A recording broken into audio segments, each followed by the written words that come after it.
This is Windhover, 105 years on the clock and still leading the pack. Olivier's at the helm, a seasoned and passionate sailor.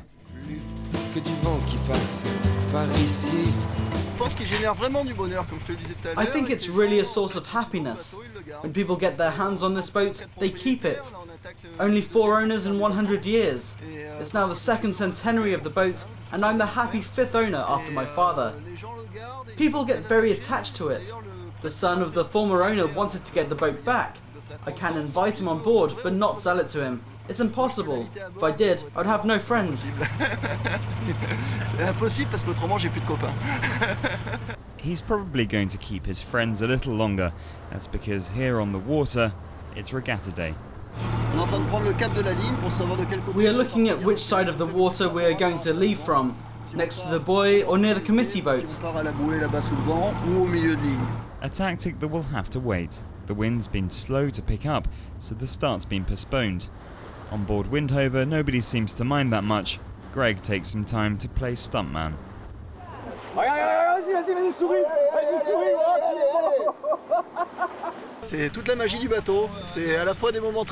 That's the magic of the boat.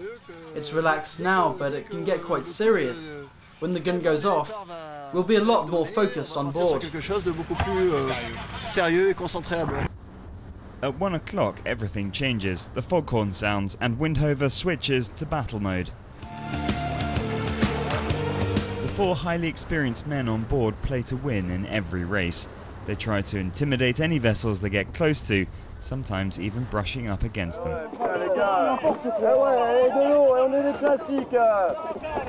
It's a war of nerves that doesn't even end once they've crossed the finishing line. We are going to have to wait 30 seconds before we know for sure how the day has gone. Windhover's won this round of the Panerai Trophy, a competition that brings together the most beautiful classic yachts in the Mediterranean. Normally there are several boats that are on the same level, and so each time there's a friendly battle. But the spirit of competition is still there. We are here to win races. Back on the docks, it's time for the tourists to come and admire Windhover, among the others.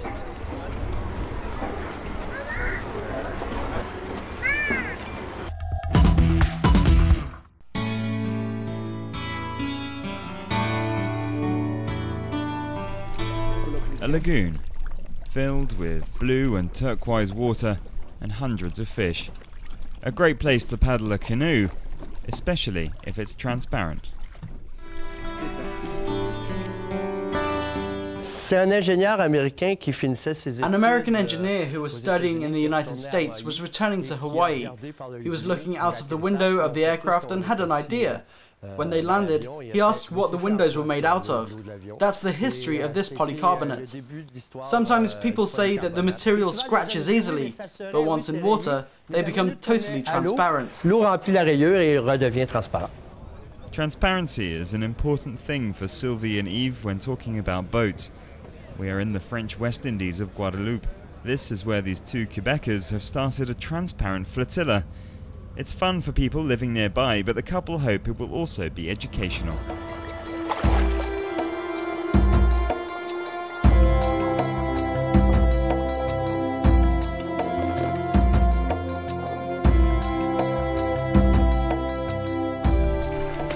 Once on board, the show begins.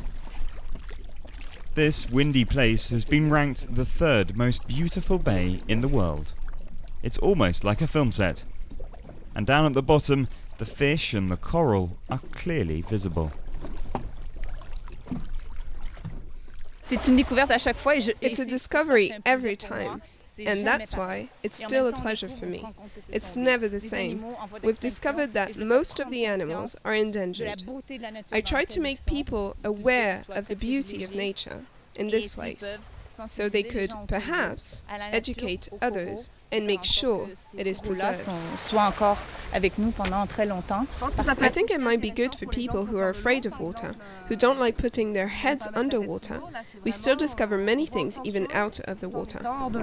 This is underwater discovery without having to go beneath the surface. Yves and Sylvie have built up their project over a year, and the tourists love it.